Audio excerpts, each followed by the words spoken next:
Thank you very much. Amazing.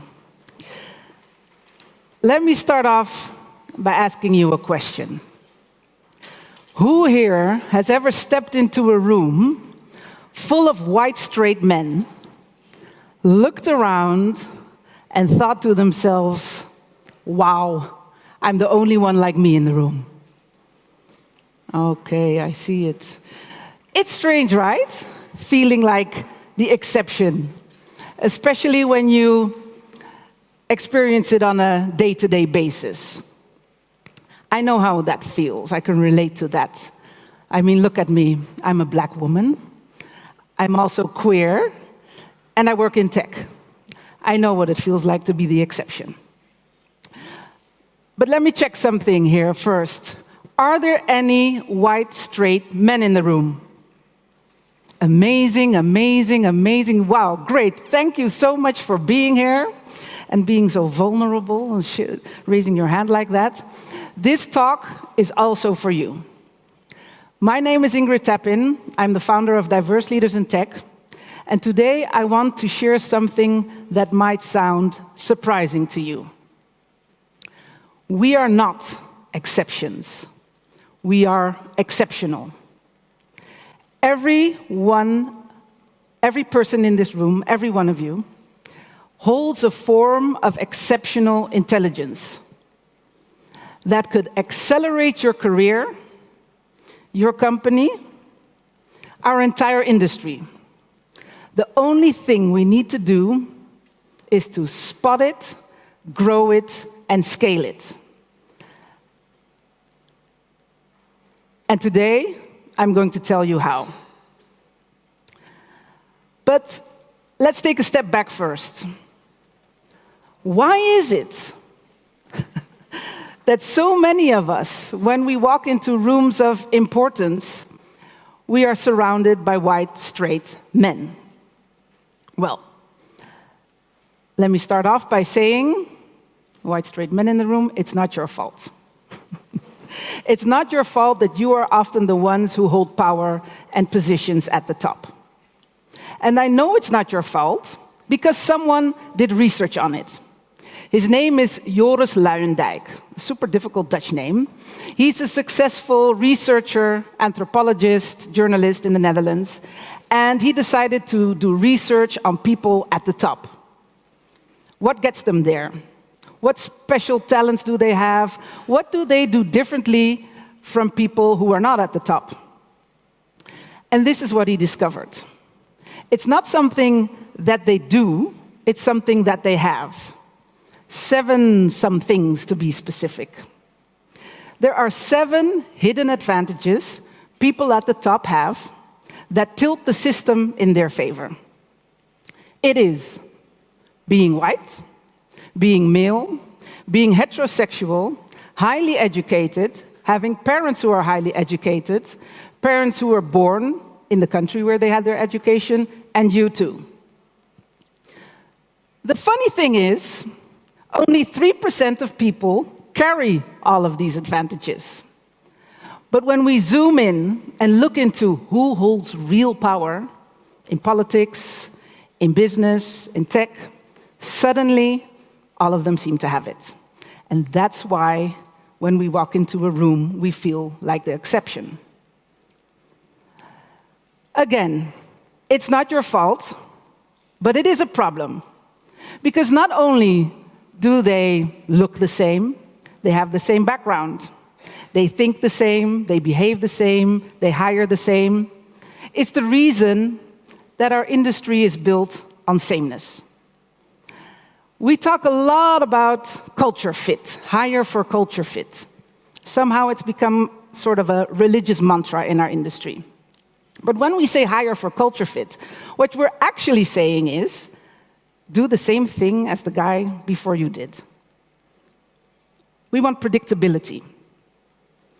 That's why predictable founders, they get funded. Predictable resumes, they get hired. In leadership, predictable behavior is labeled as high performance and gets rewarded with power. And now, AI, we've been talking about it this whole conference, AI walked into the room. And predictability is what AI does best. It's trained on patterns, it copies predictability. So sameness runs the system, AI copies sameness, and the loop gets even tighter. We're not only designing for the expected, we're automating it. Now I hear you thinking, yes, I can hear you what's happening in your brains. You're thinking, hey, Ingrid, but what about the rest of us? The other 97%. We're here, we hold positions at the top, we're building funds, we're scaling companies, we're also inventing new tech. Somehow, we must have designed ourselves in a way to be successful in a system that's not designed for us. But how? How do we do that? Answering this question has become my obsession. I discovered that we, this 97%, without all those advantages, every day have a choice to make. We have 2 lanes to choose from. Lane 1 and lane 2. In lane 1, we copy the 3%. We behave the same. We make our CVs culture fit. We may even hide our hair, polish our accent. We become fluent at adapting to a mold of what success is supposed to look like. Or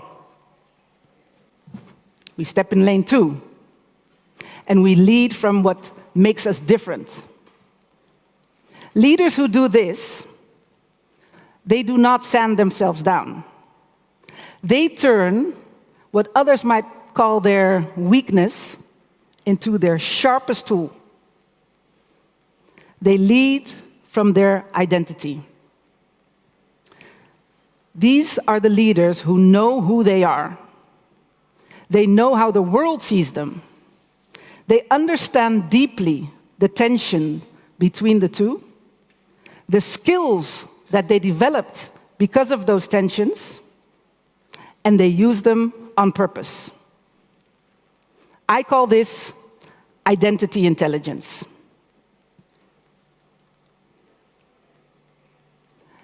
What happens when leaders lead from lane 2? Magic. They don't just join the 3% at the top. They outperform them.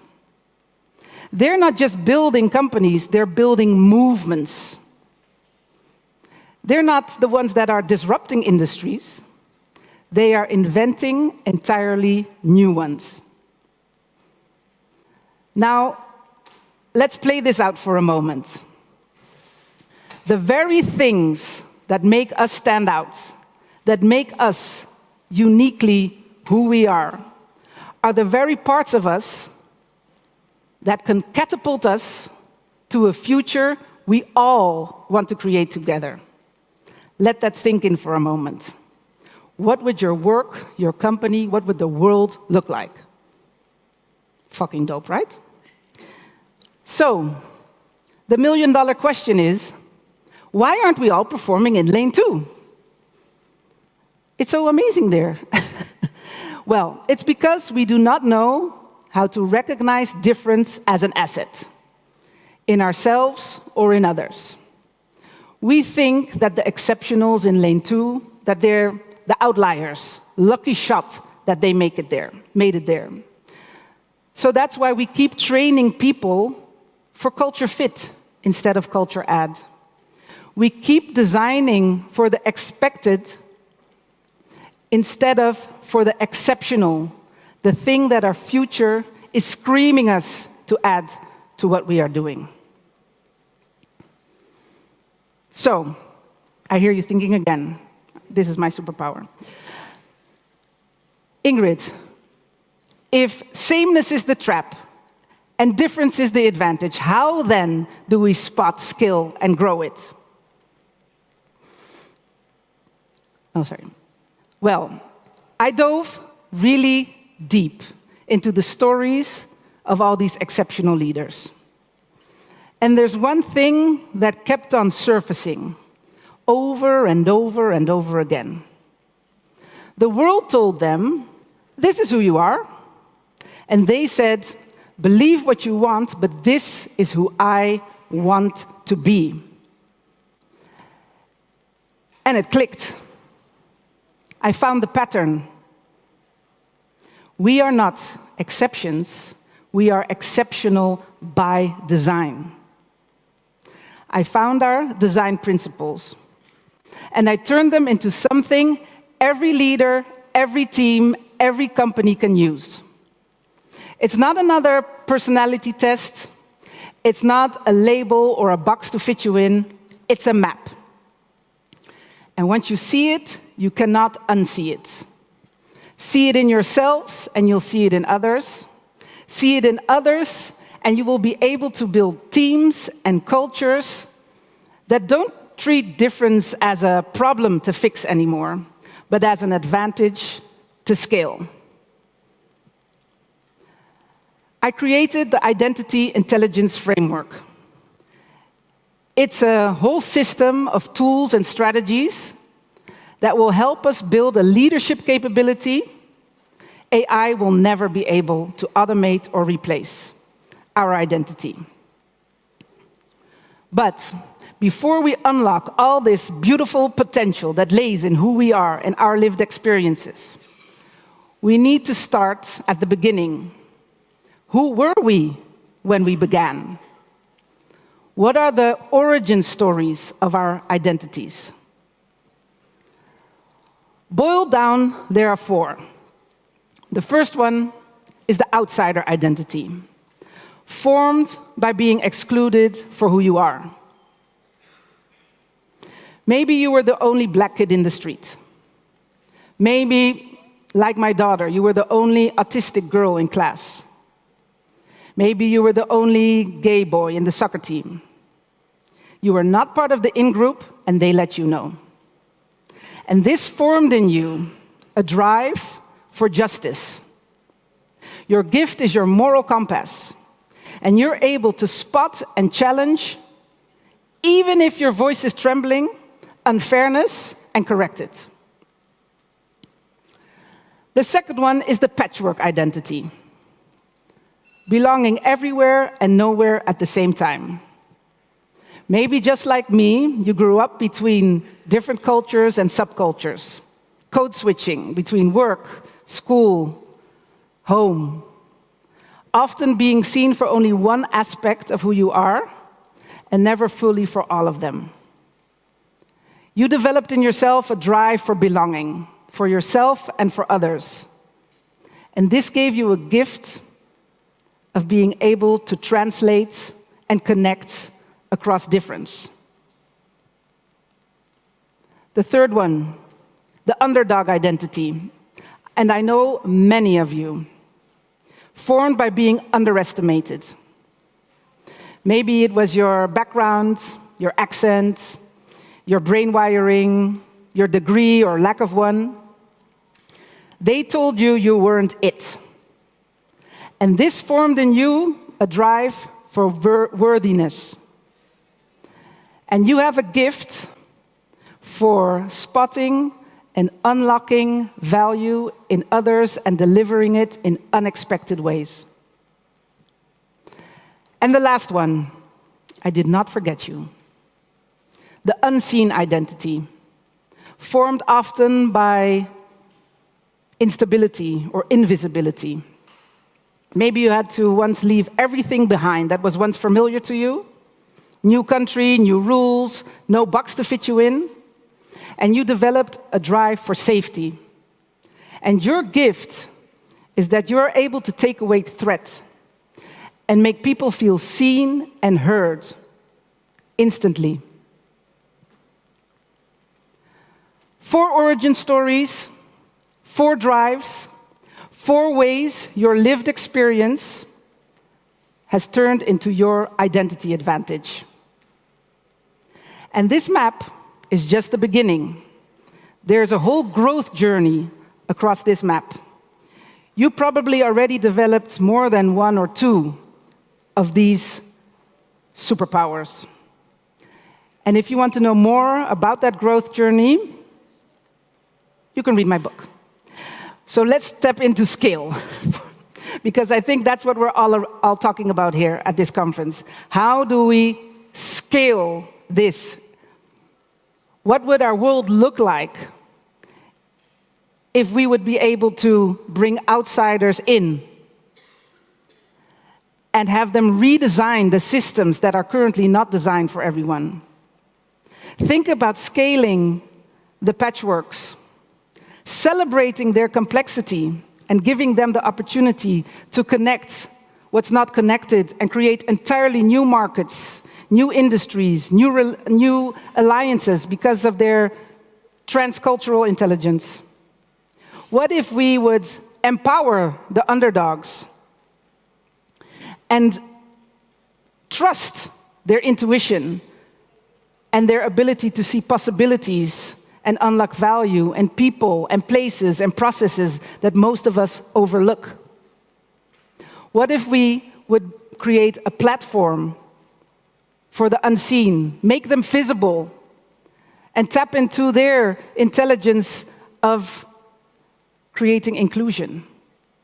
The one thing we all know here working in tech is essential for innovation and solving the problems that seem unsolvable. I want to ask you to close your eyes for just a few seconds. And think of yourself standing in front of that room. The door is closed, you have your hand on the door, on the door thingy on the door. Now think to yourself, what's my origin story? What's my drive? What's my identity advantage? And am I going to step into that room and perform what's expected, or am I going to be exceptional? Open the door and open your eyes. And now look around. This is not about the 3%. This is about us, the 97%, rewriting the rules entirely. And the only thing we need to do is to make that move and be courageous and dare to say out loud, we are exceptionals. Thank you very much.